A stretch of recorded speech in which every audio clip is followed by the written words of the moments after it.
আমি বললাম আমি ব্যর্থ। আল্লাহ বলেন বিশ্বাসীরা সফল হয়। আমি বললাম আমার জীবনে অনেক কষ্ট। আল্লাহ বলেন নিশ্চয়ই কষ্টের সাথে আছে স্বস্তি। আমি বললাম আমাকে কেউ সাহায্য করে না। আল্লাহ বলেন মুমিনদের সাহায্য করা আমার দায়িত্ব। আমি বললাম আমি দেখতে খুবই কুৎসিত। আল্লাহ বলেন আমি মানুষকে সৃষ্টি করেছি সুন্দরতম আকৃতিতে। আমি বললাম আমার কেউ নেই। আল্লাহ বলেন ভয় করো না, আমি তোমার সাথে আছি। আমি বললাম আমার পাপ অনেক বেশি। আল্লাহ বলেন আমি তওবাকারীদের ভালোবাসি।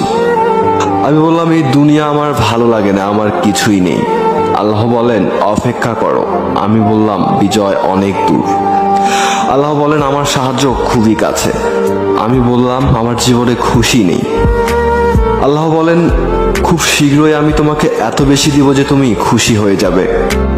আমি বললাম আমি সবসময় হতাশ। আল্লাহ বলেন তোমরা